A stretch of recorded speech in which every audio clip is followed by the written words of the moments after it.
Hello नमस्कार साथियों, कैसे हो आप सभी। मैं आशा करता हूं कि आप लोग बहुत अच्छे होंगे और अपने एग्जाम की तैयारी भी बहुत अच्छे से कर रहे होंगे। तो बच्चों, आज का ये क्लास आपके लिए बहुत ज़्यादा इम्पोर्टेंट है, क्योंकि आज के क्लास में हम लाए हैं आपके लिए क्लास 12th केमिस्ट्री का top 70 most important objective question. और बच्चों, इस क्लास से ही बहुत सारा प्रश्न आपके एग्जाम में देखने को मिलेगा, क्योंकि ये सभी प्रश्न ऐसे हैं जो आपके एग्जाम में बार बार पूछे गए हैं।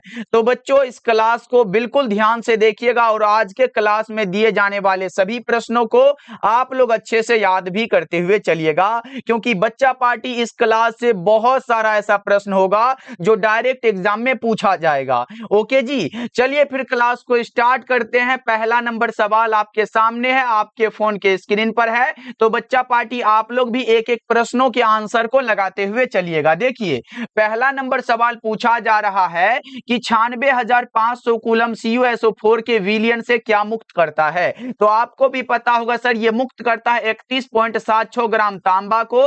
राइट आंसर बी हो जाएगा। बच्चों, एग्जाम में आया हुआ है कि 1 फैराड बराबर क्या होता है, 96,500 कूलम होता है। ये भी याद रखिएगा बच्चों। और 96,500 कूलम बराबर 1 मोल इलेक्ट्रॉन होता है, ये भी ध्यान रखिएगा। चलो आगे बढ़ते हैं। दूसरा नंबर सवाल आपके सामने है। बच्चा पार्टी जितने भी रिलेटेड प्रश्न होंगे वो मैं आपको बताते हुए चलूंगा, जिससे कि आप एग्जाम में एक भी प्रश्न को नहीं छोड़ के आओगे। देखो, अब दूसरा नंबर सवाल है कि XeF4 का आकार कैसा होता है। बच्चों, XeF4 का आकार स्क्वायर प्लेनर होता है। ऑप्शन नंबर बी आपका करेक्ट हो जाएगा। लेकिन याद रखिएगा, अगर पूछे XeF2 का आकार कैसा होता है तो बच्चों आपका आंसर होना चाहिए रेखीय होता है। अगर पूछे XeF6 का आकार कैसा होता है बच्चा पार्टी, तो बताओ ना, ये विकृत षटफलकीय होता है। याद रखिएगा आप लोग, यहां पे आप लिख सकते हो षटफलकीय होता है। ये भी इंपॉर्टेंट है बच्चों, एग्जाम में आ सकता है। चलो आगे बढ़ते हैं। तीसरा नंबर सवाल है और मात्र 70 ऑब्जेक्टिव को करेंगे। और बच्चों, इस क्लास को बिल्कुल ध्यान से देखो, इधर उधर ध्यान को नहीं भटकाना है। अब तीसरा नंबर सवाल है कि निम्नलिखित में सबसे प्रबल लिविस अम्ल कौन सा होता है। सबसे प्रबल लिविस अम्ल बच्चों BI3 होता है। ऑप्शन नंबर आपका कौन सा हो जाएगा, ऑप्शन डी करेक्ट हो जाएगा। चलो आगे बढ़ते हैं। चौथा नंबर सवाल आपके सामने ये रहा और बता दो, रासायनिक अभिक्रिया ये दिया गया है, इसका साम्य स्थिरांक Kp किस पर निर्भर करेगा, ये पूछा गया है। तो ये निर्भर करता है तापक्रम पर। ऑप्शन नंबर डी आपका बिल्कुल करेक्ट हो जाएगा। चलो आगे बढ़ते हैं। पांचवा नंबर सवाल आपके सामने ये रहा, बता के चलो, किसी अभिक्रिया का वेग निम्नांकित प्रकार से व्यक्त होता है और ये दिया गया है बच्चा पार्टी। तो इस अभिक्रिया की कोटि क्या होगी। बच्चों, अभिक्रिया की कोटि सांद्रण पदों के घात के योगफल के बराबर होती है। यहाँ पे देखो, ये हमारा वेग कितना दिया, Ka पर पावर 2 है, तो ये योगफल ही तो करना है। और b पर कुछ नहीं है तो 1 है, तो 2 प्लस में 1 बराबर में आप 3 कर लो। राइट आंसर आपका ऑप्शन नंबर बी हो जाएगा। बच्चा पार्टी आंसर तो लगा रहे हो ना, क्योंकि आंसर लगाने से ही ये सारा प्रश्न आपको क्लास में अच्छे से याद हो जाएगा। चलो आगे बढ़ते हैं। 6 नंबर सवाल का जवाब बताओ। पूछा जा रहा है कि किसी विलियन के 200 ml में 2 ग्राम NaOH घुले हैं, तो विलियन की मोलरता क्या होगी। बच्चा पार्टी सिंपल सा है। देखो, NaOH का आप मोलर द्रव्यमान पहले निकाल लो। यहां पे मैं बना देता हूं NaOH का। देखो आसान है बच्चों, इसका क्या पूछा गया है। बच्चों, यहां पे मोलर द्रव्यमान नहीं निकालना जानते हो। Na का कितना होता है सर, Na का तो 23 होता है, सबको पता है। प्लस में यह हमारा O का कितना होता है सर, O का 16 होता है। प्लस में हाइड्रोजन का कितना होता है, तो हाइड्रोजन का 1 होता है, ये सबको पता है। तो बच्चों यहाँ पे काउंट कर लो ना, NaOH का कितना हो जाएगा भैया, 23 है, 16, ये 39, 41, मतलब ये 40 हो जाएगा।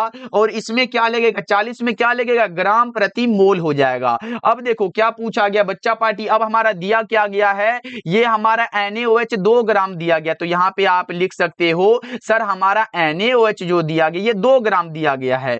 कितना दिया गया बच्चा पार्टी, पार्टी 2 ग्राम दिया गया, इसे अगर आप मोल में निकालते हो ना तो मोल बराबर ये 2/40, क्योंकि 40 ये है तो ये बराबर में क्या हो जाएगा, इसे पॉइंट में बदल दो 0.05 और ये मोल हो जाएगा। ये तो समझ गए, इतना समझ गए। लेकिन अब आपने पढ़ा होगा सर इसका आयतन भी तो दिया गया है, तो आप यहाँ पे आयतन भी निकाल लो। आयतन कितना दिया गया बच्चों, 200 ml दिया गया है। अगर 200 बट्टा में 1000 कर दोगे तो बच्चा पार्टी क्या हो जाएगा, 0.2 लीटर में आ जाएगा। ये लीटर में बदल लोगे आप लोग। ओके बच्चा पार्टी, अब देखो मोलरता के लिए आपने सूत्र क्या पढ़ा है, यहाँ पे देखो बच्चों मोलरता, मोलरता बार बार नहीं लिखेंगे, बड़ा एम द्वारा दर्शाते हैं। मोलरता बराबर क्या होता है, मोल प्रति लीटर होता है। तो अब देखो मोल हमारा कितना दिया गया था, 0.05 दिया गया था सर, और बटा में ये हमारा 0.2 है, तो इसे सॉल्यूशन कर लो ना, 0.25 हो जाएगा। तो right answer option number A हो जाएगा। समझ में आया बच्चा पार्टी? ये सभी इंपॉर्टेंट प्रश्न है, एग्जाम में कई बार आए हुए हैं, इसे याद रखिएगा आप लोग। चलो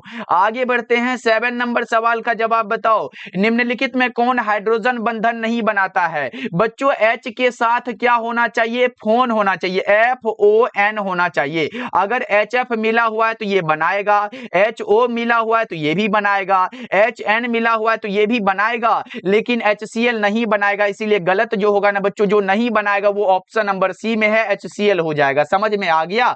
चलो 8 नंबर सवाल का जवाब बताओ, हीलियम का मुख्य स्रोत क्या हो जाएगा, जल्दी से बता दो। हीलियम का मुख्य स्रोत मोनाजाइट होता है। क्या होता है बच्चों, मोनाजाइट हो जाता है। 8 नंबर सवाल का जवाब करेक्ट आंसर सी हो जाएगा। चलो 9 नंबर सवाल का जवाब बताओ, प्रश्न पूछा जा रहा है निम्नलिखित में कौन धातु साधारण तापक्रम पर द्रव होता है? साधारण तापक्रम पर बच्चों द्रव होता है पारा, Hg बच्चों, जिसे आप मरकरी कहते हो, याद रख के चलिएगा आप लोग। चलो अगला बताओ, 10 नंबर सवाल आपके सामने है, निम्नलिखित में सबसे कम भास्मिक वाला कौन सा होगा? सबसे कम भास्मिक वाला बताओ एक बार, ये NF3 होता है। सबसे कम भास्मिक वाला क्या है, NF3। 10 नंबर सवाल का जवाब ऑप्शन नंबर डी हो जाएगा। बच्चों आंसर को लगाते चलो, और एक बार सभी बच्चे क्लास को लाइक कर दो जी। जितने बच्चे इस क्लास को अभी देख रहे हो, यानी कि बच्चा पार्टी, ऐसे हम इसमें रिकॉर्डेड में तो नाम नहीं ले सकते हैं, लेकिन हाँ जितने बच्चे देख रहे हो ना, सभी बच्चे क्लास को लाइक कर लीजिएगा। कुछ पुराने बच्चे जैसे कृष्णा हो गए, साक्षी हो गए, उसके बाद पायल हो गए, ये सभी बच्चे हमारे साथ जुड़ते हैं, रेगुलर जुड़ते हैं बच्चा पार्टी। उसके बाद कुंदन जी हो गए, ये सभी बच्चे जुड़े थे। और भी बच्चे का नाम याद नहीं है, लेकिन बहुत सारे बच्चे जुड़ते हैं। चलो अगला बता के चलो, ये रहा 11 नंबर सवाल आपके सामने।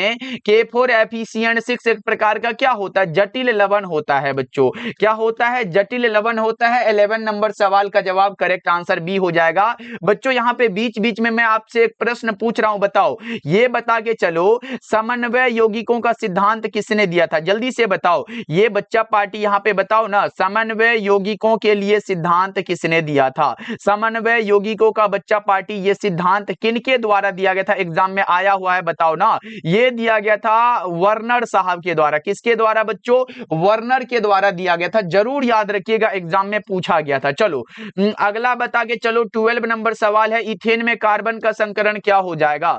बच्चों इथेन में कार्बन का संकरण पूछा है, sp3 होता है। अच्छा बच्चों ये बताओ, हीरे में कार्बन का संकरण क्या होता है? हीरे में भी sp3 होता है। अमोनिया में क्या होता है, n का संकरण बताओ। NH3 में बच्चों n का संकरण क्या होता है, sp3 होता है। तो ये सब याद रखिएगा। जैसे कार्बोनिल ग्रुप का बहुत पूछा जाता है बच्चा पार्टी, कार्बोनिल ग्रुप के लिए अगर पूछे ना तो इसमें क्या होता है, sp2 हाइब्रिडाइज्ड होता है। ये सभी याद रखने हैं आपको। चलो आगे बढ़ते हैं। 13 नंबर सवाल है, सोना धातु का ऑक्सीकरण संख्या क्या होता है? सोना धातु का ऑक्सीकरण संख्या +1 होता है। 13 का ऑप्शन नंबर ए हो जाएगा। क्या होगा मेरे भाई, ऑप्शन ए करेक्ट हो जाएगा। चलो अगला बता के चलो, निम्नलिखित में से कौन लायोफिलिक कोलाइड है? लायोफिलिक कोलाइड बच्चों गोंद होता है भैया। ये कई बार एग्जाम में आया हुआ है, मानो तो ये एग्जामिनर का फेवरेट क्वेश्चन है, इसलिए इसे जरूर याद रखिएगा।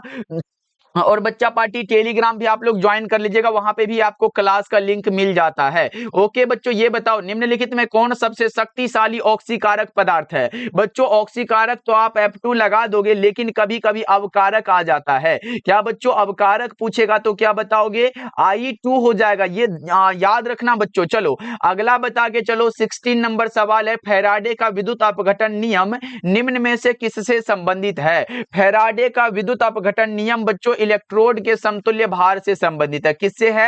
इलेक्ट्रोड के समतुल्य भार से। 16 नंबर सवाल का जवाब ऑप्शन नंबर डी हो जाएगा। बच्चा पार्टी क्लास में मजा तो आ रहा है ना जी? एक बार क्लास को लाइक करके अपना हाजिरी बना लो ना, अटेंडेंस जिसे बोलते हो। एक बार सभी बच्चे क्लास को लाइक करते हुए चलिएगा। और बच्चों अगर आप हमारे साथ पहली बार जुड़ रहे हो, डेली क्लास करना चाहते हो, तो शाम के 7 बजे तैयार रहिएगा। कब? शाम के 7 बजे आपको तैयार रहना है। और दूसरा क्लास जो होगा ना वो शाम के 8 बजे तैयार रहिएगा। ये 2 क्लास होता है। और बच्चा party physics, chemistry, biology, Hindi में एक भी जरा भी डर नहीं रहना चाहिए। देखो सिनेबार किसे कहा जाता है? HGS को कहा जाता है। तो बता के चलो, एक आया हुआ है कि गैलेना किसे कहा जाता है? गैलेना कहा जाता है PBS को बच्चों। और ये PBS किसका है? लेड का अयस्क है। जिस प्रकार HGS किसका अयस्क है बच्चों? पारा का अयस्क है। ये सभी बात आप याद रखते हुए चलोगे। चलो नेक्स्ट नंबर सवाल का जवाब बताओ। 18 नंबर सवाल है, परमाणु द्रव्यमान बराबर क्या होता है? ये तो भैया कई बार मैंने बताया था। अच्छा पहले ये बताओ, न्यूट्रॉन की संख्या निकालना है तो क्या बताया था? द्रव्यमान संख्या माइनस का परमाणु संख्या, ये बताया था ना। लेकिन यहां पे है कि परमाणु द्रव्यमान निकालना है, तो ये द्रव्यमान है बच्चों, और नीचे वाला जो होता है वो परमाणु संख्या है।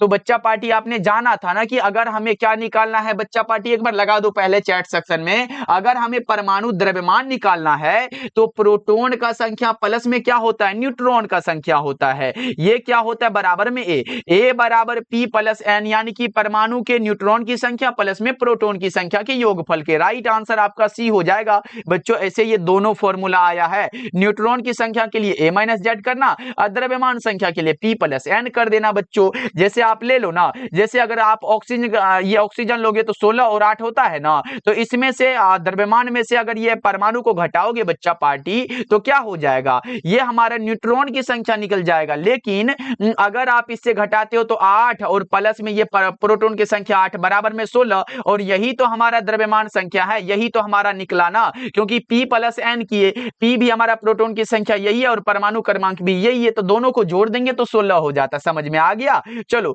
अगला बता के चलो। 19 नंबर सवाल आपके सामने है, बिना बूझा चूना को जब जल में डाला जाता है तो अभिक्रिया कौन सी होती है? बिना बूझा चूना को जब बच्चों जल में डालते हैं तो अभिक्रिया होती है उष्माक्षेपी। कौन सी अभिक्रिया? उष्माक्षेपी अभिक्रिया होती है। 19 नंबर सवाल का जवाब करेक्ट आंसर ए हो जाएगा। ओके चलो 20 नंबर सवाल का जवाब बताओ। और बच्चा पार्टी एक इंपॉर्टेंट बात बता देना चाहता हूं, जितने भी बच्चे को लगता है कि सर फिजिक्स, केमिस्ट्री और बायोलॉजी में हम अभी तक कुछ नहीं पढ़े हैं, या फिर पढ़े हैं लेकिन ऐसा लगता है कि कहां से प्रश्न आएगा, क्या मेन टॉपिक पढ़े, तो बच्चा पार्टी घबराओ नहीं। मैं आपके लिए तैयार किया हूं फिजिक्स, केमिस्ट्री और बायोलॉजी के सिर्फ इंपॉर्टेंट क्वेश्चन का नोट्स।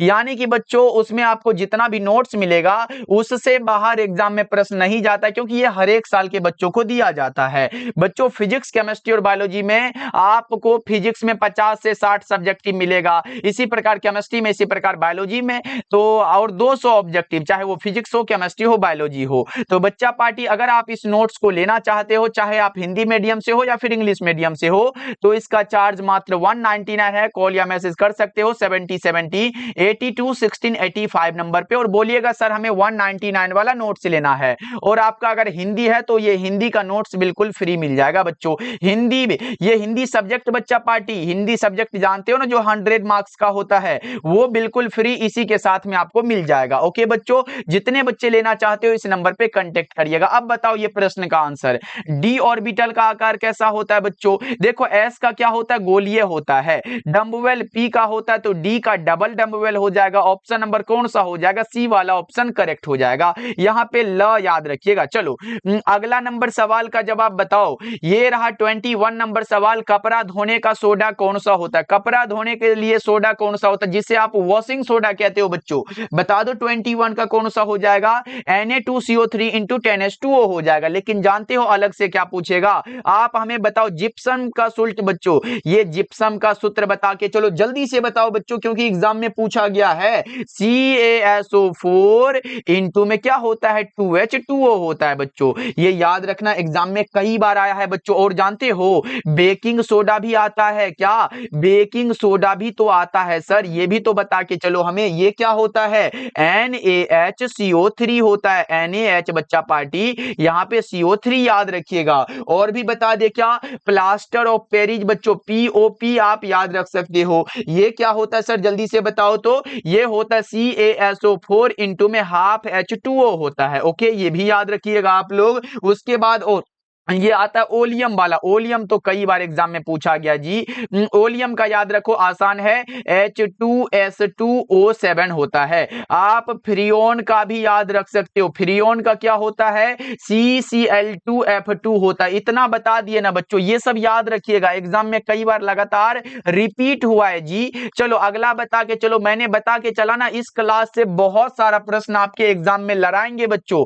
देखो, क्षारीय धातु का इलेक्ट्रॉनिक विन्यास कितना होता है? NH2 होता है। क्षारीय धातु का इलेक्ट्रॉनिक विन्यास NH2 होता है। 22 का ऑप्शन ए हो जाएगा। चलो 23 नंबर सवाल का जवाब बताओ। बुझा हुआ चूना कौन सा होता है? CaOH का होल ट्वाइस होता है। बुझा हुआ चूना है बच्चों। अगर बिना बुझा चूना होता तो CaO लगाते, लेकिन CaOH का होल ट्वाइस यानी कि कौन सा? कैल्शियम हाइड्रोक्साइड हो जाता है, याद रखिएगा आप लोग। ओके, चलो अगला बता के चलो। 24 नंबर सवाल आपके सामने आ चुका है कि बाह्यतम विन्यास बच्चों 3D6 और 4S2, तो ये तो लोहा का होता है। सही जवाब ऑप्शन डी आपका बिल्कुल करेक्ट हो जाएगा। चलो नेक्स्ट बता के चलो। बोरेक्स का रासायनिक नाम क्या होता है? बोरेक्स का रासायनिक नाम सोडियम टेट्राबोरेट होता है। बोरेक्स का रासायनिक नाम सोडियम टेट्राबोरेट। 25 नंबर सवाल का जवाब ए हो जाएगा। बताते हुए चलिएगा बच्चों, कमेंट करते हुए चलिएगा क्लास कैसा लग रहा है। बताओ बोरॉन विकर्ण किसके साथ संबंध दर्शाता है? बोरॉन दर्शाया था बच्चों सिलिकॉन के साथ, पिछले क्लास में मैंने निकाल के आपको बताया था। ओके, चलो नेक्स्ट नंबर सवाल का जवाब बताओ। उष्मा और विद्युत का अच्छा चालक कौन सा हो जाएगा? उष्मा और विद्युत का सबसे अच्छा चालक बच्चों ग्रेफाइट होता है। उष्मा और विद्युत का सबसे अच्छा चालक क्या है? ग्रेफाइट है बच्चों। चलो नेक्स्ट बता के चलो। पहले बताओ बच्चा पार्टी, आज पेन का कलर जो है थोड़ा ये हमारा कौन सा? ब्लू टाइप का है, तो बहुत अच्छा लग रहा है ना। बताओ निम्नलिखित अपर रूपों में कार्बन का सर्वाधिक प्रतिशत अधिकतम किस में होता है? तो ये भी ग्रेफाइट में होता है भैया जी। ऑप्शन नंबर सी आपका बिल्कुल करेक्ट हो जाएगा। और बच्चों वो नोट्स के बारे में मैंने बताया ना बच्चों, ये 199 चार्ज कोई बड़ा नहीं होगा जब आप अच्छे नंबर लेके आओगे। जब आप अगर प्रदीप भैया पे भरोसा कर चुके हो तो इतना मानो कि जाने दो, लेकिन उसे पढ़ लेना, क्योंकि एग्जाम में उसके बाहर नहीं आने वाला है। 50 से 60 सब्जेक्ट मिलेगा और एकदम आंख बंद करके उसे पढ़ जाओ बच्चों। देखो हीरे में कार्बन का संकरण क्या होगा? sp3। मैंने ऊपर बताया हीरे में कार्बन का संकरण sp3 होता है। अमोनिया में n का संकरण, क्योंकि इसमें कौन सा होता है? 3 सिग्मा बॉन्ड प्लस में एक लोन पेयर होता है अमोनिया में, तो उसमें हमारा 4 होता है, तो sp3 वाला उसमें भी बनता है। CH4 वाला में बच्चों आपने पढ़ा होगा, इसमें भी 4 सिग्मा बॉन्ड होता है, तो अगर 4 है तो ये sp3 बन जाता है बच्चों, याद होगा आपको। चलो अगला बताओ। 30 नंबर सवाल है कि कार्बनिक यौगिक में कौन सा तत्व उपस्थित होना चाहिए? कार्बन भैया। कार्बनिक यौगिक में कार्बन होना जरूरी है। ऑप्शन नंबर बी आपका बिल्कुल करेक्ट हो जाएगा। चलो ये बताओ, श्रृंखलन गुण सबसे ज्यादा होता है। श्रृंखलन गुण बच्चों चेन प्रॉपर्टीज की बात हो रहा है, कार्बन में होता है। चेन प्रॉपर्टीज सबसे ज्यादा कार्बन में होता है। ऑप्शन बी आपका बिल्कुल करेक्ट हो जाएगा। इलेक्ट्रॉन से नहीं अभिकर्मक बच्चों, इलेक्ट्रॉन से स्नेह करने वाला पूछा गया, कौन सा हो जाएगा? जल्दी से बताओ। BF3 बच्चों, ऑप्शन ए आपका बिल्कुल करेक्ट हो जाएगा। क्या होगा? Boron trifluoride. यहाँ पे कौन सा? ये BF3 बच्चा पार्टी, वो बॉयफ्रेंड 3 नहीं है, यानी कि राइट आंसर आप ए लगा के चलोगे।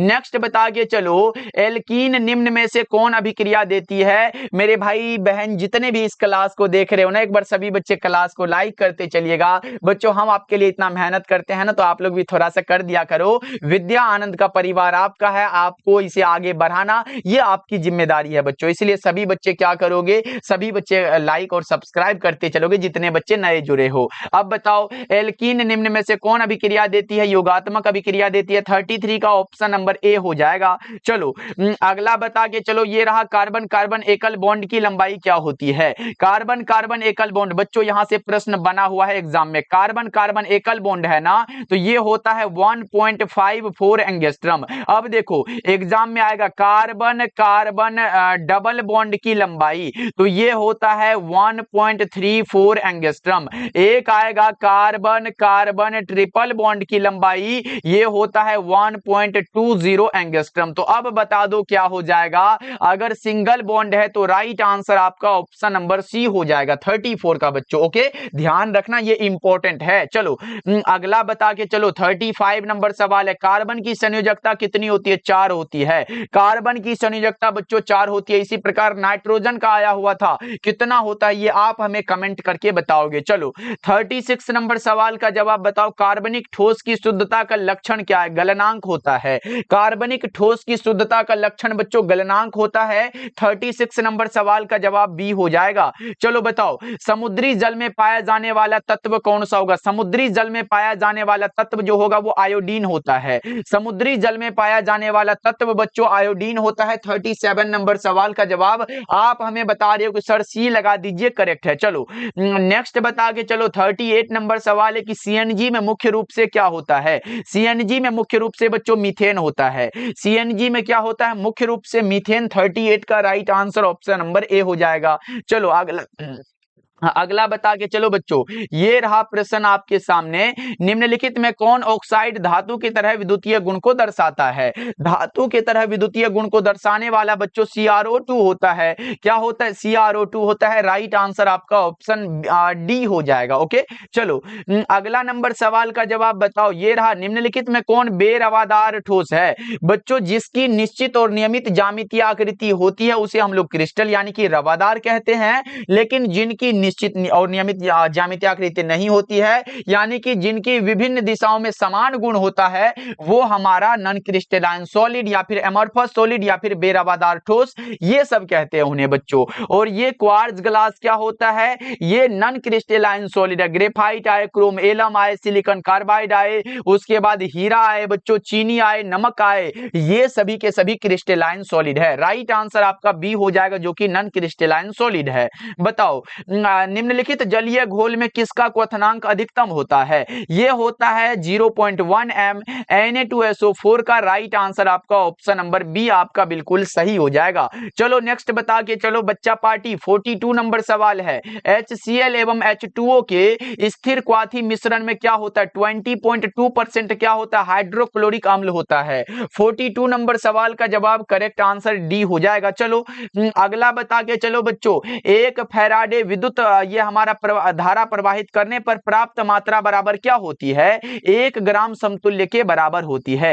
1 ग्राम समतुल्य के बच्चों क्या होती है? बराबर होती है। 43 नंबर सवाल का जवाब ए हो जाएगा। हमें तो पूरे 70 ऑब्जेक्टिव तक जाना है। बताओ किसी वस्तु के प्रतिक्रिया करने का दर किस पर निर्भर करता है? सक्रिय भार पर बच्चों। कभी कभी सक्रिय द्रव्यमान लिख देता है बच्चों, याद रखिएगा। कभी कभी एग्जाम में सक्रिय द्रव्यमान आ जाता है तो ये भी लगा के आ सकते हो बच्चों। अगला बताओ 45 नंबर सवाल है कि उत्प्रेरक एक वस्तु है जो क्या करता है? पहले आप ये बताओ कि उत्प्रेरक के लिए ये खोज किसने किया था? उत्प्रेरक का खोज बच्चा पार्टी ये किया था हमारे बर्जीलियस साहब ने, जो कि एग्जाम में पूछ लिया गया है कि उत्प्रेरक की व्याख्या करने वाले वैज्ञानिक कौन थे? वो थे बर्जीलियस साहब।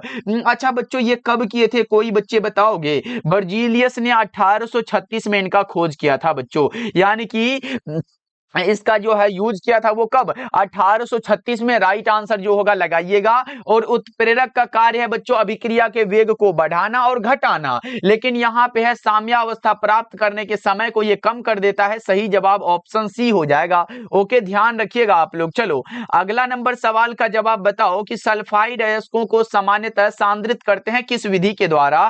फेन उत्प्लावन विधि के द्वारा। किसके द्वारा भैया जी? फेन उत्प्लावन विधि के द्वारा। चलो अगला बता के चलो बच्चों के डेली क्लास का टाइम याद कर लो, शाम के 7 बजे, शाम के 7 बजे। ओके, तो इसीलिए आप लोग अगर चाहते हो कि सर हमें क्लास का लिंक कहां मिलेगा, तो आप लोग टेलीग्राम पे जाना और विद्या आनंद सर्च करके वहां पे ज्वाइन हो जाना। टेलीग्राम पे क्या लिखोगे बच्चा पार्टी? वहां पे आप लिख देना विद्या आनंद और वहां पे ज्वाइन हो जाना बच्चा। डेली क्लास का लिंक आपको मिलता रहेगा। निम्नलिखित में त्रिभस्मीय कौन सा होता है? H3PO4 को त्रिभास्मिक कहते हैं। H3PO अगर 3 आए बच्चा पार्टी, इसे हम लोग कहते हैं द्विभाषमिक। क्या कहते हैं? इसे हम लोग द्विभाषमिक कहते हैं, याद रखिएगा आप लोग। चलो अगला बता के चलो, संक्रमण तत्वों का सामान्य इलेक्ट्रॉनिक विन्यास कितना होता है? कौन सा हो जाएगा बच्चों? ये हमारा n-1 और d पर पावर 1 से 10 होता है और n पर पावर 1 से 2 होता है, याद रखिएगा। ऑप्शन नंबर बी आपका बिल्कुल करेक्ट हो जाएगा, यही होता है ये संक्रमण तत्वों के लिए। ओके बच्चा। अच्छा, ट्रांजिशन एलिमेंट बच्चों किस ग्रुप के तत्वों को कहते हैं, बताओगे क्या? ये हमारा डी ब्लॉक एलिमेंट्स को कहते हैं। क्या बच्चों? डी ब्लॉक एलिमेंट्स को हम लोग क्या कहते हैं? ट्रांजिशन एलिमेंट्स कहते हैं। अच्छा, एफ ब्लॉक को क्या कहते हैं बताओ तो? एफ ब्लॉक वाला को हम लोग क्या कहते हैं बच्चों? एफ ब्लॉक वाला को हम लोग कहते हैं अंतः संक्रमण तत्व। क्या कहते हैं? याद रखना, ये कहते हैं अंतः संक्रमण तत्व। पूछे तो वो हमारा एफ ब्लॉक का तत्व होता है, याद रखना, दोनों इंपॉर्टेंट है। चलो अगला नंबर सवाल का जवाब बताओ। 49 नंबर सवाल है, K3 हमारा और Cr क्या है, और OX का ये हमारा होल 3 में Cr का उपसह संयोजन संख्या पूछा गया। जल्दी से बता के चलो। ऑक्जेलेट हमारा 3 दिया गया है, तो इसमें आप लोग निकाल लीजिएगा। मैंने निकेल वाला में बताया था, तो आप लोग उसी तरह इसका भी निकाल सकते हो। इसका 6 होता है, याद रखिएगा। ऑप्शन ए बिल्कुल करेक्ट हो जाएगा। ओके, चलो अगला बता के चलो। प्रश्न आपके सामने है, ग्रिग्नार्ड प्रतिकारक बनाने के लिए ईथर में मैग्नीशियम डालकर किसके साथ प्रतिक्रिया कराते हैं? किसके साथ प्रतिक्रिया कराते हैं बच्चों? C2H5Cl के साथ। ऑप्शन नंबर सी आपका बिल्कुल सही हो जाएगा। क्या हो जाएगा? ऑप्शन नंबर सी आपका बिल्कुल सही हो जाएगा। 50 का कितने बच्चे सी लगाए? बहुत अच्छे, इसे ही तो कहते हो एथिल क्लोराइड या फिर क्लोरोएथेन कहते हो। चलो अगला नंबर सवाल का जवाब बताओ आप लोग। 51 नंबर सवाल है, 1 डिग्री 2 डिग्री 3 डिग्री अल्कोहल में अंतर या फिर जांच किसके द्वारा करते हैं? तो ऑक्सीकरण विधि द्वारा, लुकास प्रतिकारक जांच द्वारा, विक्टर मेयर परीक्षण द्वारा, इन सभी के द्वारा करते हैं भैया जी। ऑप्शन डी को टिक कर दो। चलो नेक्स्ट नंबर सवाल का जवाब बताओ। कार्बोनिल ग्रुप में कार्बन का परमाणु क्या होता है? कार्बोनिल ग्रुप में कार्बन का परमाणु बच्चों मैंने बताया था, ये हमारा O हो जाता है, और इधर R लगा दो, इधर भी R लगा दो, तो ये क्या होता है? कार्बोनिल ग्रुप होता है। और इस पर जो होता है वो हमारा sp2 का हाइब्रिडाइजेशन होता है। क्या होता है? sp2 हाइब्रिडाइज्ड होता है, याद रखिएगा। ऑप्शन बी आपका बिल्कुल सही हो जाएगा। चलो अगला बता के चलो। निम्नांकित में कौन कैनिजारो प्रतिक्रिया से होकर गुजरता है? कैनिजारो प्रतिक्रिया से होकर कौन गुजरता है? HCHO बच्चों। ऑप्शन नंबर डी आपका बिल्कुल सही हो जाएगा। चलो नेक्स्ट नंबर सवाल का जवाब बताओ। ये रहा 54 नंबर सवाल। एनिलीन एवं एसिटल्डिहाइड प्रतिक्रिया करके क्या बनाता है? एनिलीन एवं एसिटल्डिहाइड बच्चों प्रतिक्रिया करके क्या बनाते हैं? तो ये इमीन बनाता है। और बच्चों इमीन को आप लोग क्या कहते हो, जानते हो? जल्दी से बताओ। इमीन को बच्चा पार्टी कहते हैं सीफ बेस। क्या कहते हैं? याद रखना, इसे सीफ बेस भी कहा जाता है, तो याद रहे। अगर इमीन के जगह सीफ बेस भी लिखा हो तो वो भी लगा सकते हो, इसीलिए इसे याद रखिएगा। ओके, चलो अगला नंबर सवाल का जवाब बताओ। निम्नांकित शुगर में सबसे मीठा कौन होता है? सबसे मीठा वाला शुगर बताओ कौन सा? फ्रक्टोज होता है ना। अच्छा, इसका घटता हुआ क्रम मैं आपको बता दूं क्या? पहले सबसे ज्यादा जो होता है वो फ्रक्टोज होता है बच्चों। क्या होता है?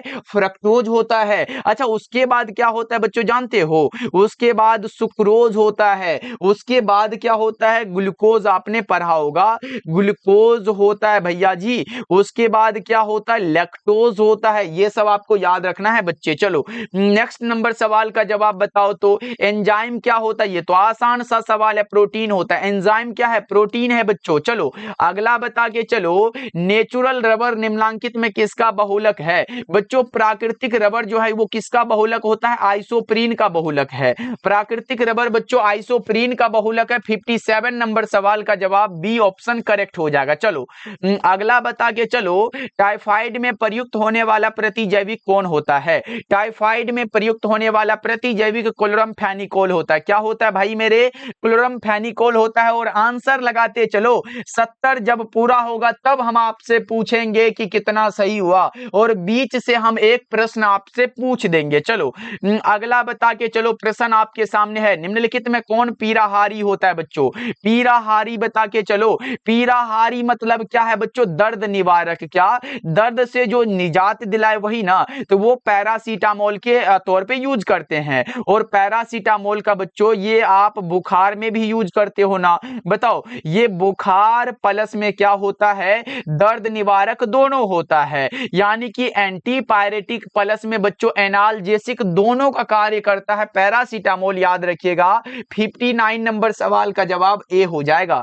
चलो अगला बता के चलो 60 नंबर सवाल आपके सामने है। निम्नलिखित में कौन से जोड़े क्रम से चतुष्फलकीय वाइड और अष्टफलकीय वाइड होता है, एचसीपी और सीसीपी होता है। ओके ध्यान रखिएगा आप लोग। चलो 61 नंबर सवाल है, बीसीसी इकाई सेल में मुक्त खाली जगह का प्रतिशत कितना होता है। बीसीसी इकाई सेल में बच्चों खाली जगह 32% होता है, तो आप हमें बता दो ना भरा हुआ कितना होता है। भरा हुआ सर 68% हो जाएगा, याद रखिएगा। अच्छा एफसीसी वाला जानते हो बच्चों, एफसीसी में 74% भरा हुआ था और 26% खाली होता है। ये एग्जाम में आता है बच्चों, इसीलिए मैंने आपको बता दिया, क्योंकि याद रखना जरूरी है ना। तो आप एससी वाला बता दो, एससीसी के लिए आप हमें भरा हुआ और खाली ये आप कमेंट करो। एससीसी के लिए भरा और खाली ये आप हमें कमेंट करके बताओगे। चलो अगला बता के चलो 62 नंबर सवाल है, किसका +2 ऑक्सीकरण अवस्था सबसे स्थिर होता है। लेड का होता है, ऑप्शन डी आपका बिल्कुल सही हो जाएगा। चलो 63 नंबर सवाल है, कैनिजारो प्रतिक्रिया कौन नहीं दिखाता है। कैनिजारो प्रतिक्रिया बच्चों नहीं दिखाने वाला कौन सा हो जाता है, जल्दी से बताओ एक बार कौन सा करेक्ट आंसर हो जाएगा। तो आपने क्या बता के चला, ये एसिटाल्डिहाइड होता है sir. Right answer option B हो जाएगा। चलो नेक्स्ट बताओ, किस गैस का अवशोषण चारकोल के द्वारा सबसे अधिक होता है। NH3 का होता है, अमोनिया का होता है। क्या हो जाएगा मेरे भाई, ऑप्शन नंबर बी आपका बिल्कुल सही हो जाएगा। और बच्चों लास्ट प्रश्न की तरफ हम लोग बढ़ने जा रहे हैं, तो आप लोग अभी तक क्लास को लाइक नहीं किए हो तो सभी बच्चे कर लीजिएगा। देखो यहाँ पे हमारा ये रिएक्शन दिया गया है, इस प्रतिक्रिया में निकलने वाला समूह क्या होता है, ये दिया गया है ROH प्लस में हमारा CH2 और N2 दिया गया है। इसमें निकलने वाला पूछ लिया गया, तो जल्दी से आप हमें कमेंट करके बता दो आपका क्या बनता है। इसमें R बनता है, O बनता है और CH का 3 बनता है। तो इसमें से जो निकलने वाला हो जाता है ना बच्चा, वो N2 बचता है। क्या बचता है, N2 निकल जाता है बच्चों। तो आपका जो राइट आंसर हो जाएगा वो कौन सा हो जाएगा, यहाँ पे N2 ये वाला है ना, तो ये N2 निकल जाता है। राइट आंसर आपका ऑप्शन सी हो जाएगा। चलो नेक्स्ट बता के चलो, निम्नलिखित में कौन नेसलर अभिकारक के साथ पीला या भूरा अवक्षेप देता है। ये भी अमोनिया का काम है बच्चों। ऑप्शन नंबर बी आपका बिल्कुल सही हो जाएगा। चलो 67 नंबर सवाल है, एक धातु का रवाकरण हेक्सागोनल क्लोज पैक यानी कि बच्चों HCP संरचना में है, तो धातु का कोऑर्डिनेशन नंबर क्या होगा। धातु का कोऑर्डिनेशन नंबर 12 है। 67 नंबर सवाल का जवाब ए हो जाएगा। क्या हो जाएगा बच्चा पार्टी, ऑप्शन नंबर ए बिल्कुल करेक्ट हो जाएगा। चलो अगला बताओ 68 नंबर सवाल है, बिस्मथ की सबसे अस्थाई ऑक्सीकरण अवस्था क्या होता है, प्लस में 3 होता है। सही जवाब ऑप्शन ए हो जाएगा। ऐसे बच्चों +5 भी होता है, उसके आगे जाते हो, लेकिन सबसे अस्थाई +3 होता है। चलो हाँ, अगला नंबर सवाल का जवाब बताओ, एक यौगिक जलासन के पश्चात 1 डिग्री एमीन देता है बच्चों, तो यह कौन सा यौगिक हो जाएगा, ये साइनाइड होता है बच्चों। क्या होता है, ये साइनाइड होता है। 69 नंबर सवाल का जवाब सी हो जाएगा। अगला बताओ, और आज के क्लास का लास्ट सवाल है कि बीसीसी इकाई सेल में परमाणुओं की संख्या क्या है। यानी कि बच्चों देखो यहाँ पे पूछा जा सकता है एससी में परमाणु संख्या, यहाँ पे देखो मैं सबका बता देता हूं बच्चों। अगर परमाणु पूछे या फिर आपसे क्या पूछे, यहाँ पे समन्वय संख्या बच्चों, यहाँ पे मैं दोनों बता देता हूं। एससी में परमाणु 1 होता है, समन्वय संख्या 6 होता है। इसी प्रकार बीसीसी में परमाणु 2 होता है, समन्वय संख्या 8 होता है। एफसीसी में बच्चा पार्टी परमाणु 4 होता है, और ये कोऑर्डिनेशन नंबर कितना होता है, 12 होता है। तो ये चारों का याद रख लो। अब देखो आसानी से आप आंसर बता दोगे। बीसीसी में पूछा है और परमाणु, बीसीसी में पूछा है और परमाणु, तो 2 लगा देंगे हम लोग, करेक्ट हो जाएगा। ओके बच्चा पार्टी, क्योंकि देखो यहाँ पे ये 12 क्या है, एफसीसी का कोऑर्डिनेशन नंबर है, 1 क्या है, एससी का परमाणु संख्या है, 4 क्या है, एफसीसी का परमाणु संख्या। तो ये सब नहीं होगा सर, हमारा ऑप्शन नंबर ए बिल्कुल करेक्ट हो जाएगा। ओके बच्चों, क्लास कैसा लगा कमेंट करके बताइएगा, और बच्चों टेलीग्राम पे विद्या आनंद सर्च करके वहां पे ज्वाइन हो जाइएगा बच्चों। ओके, मिलते हैं फिर अगले क्लास में, आप लोग अपना ध्यान रखिएगा।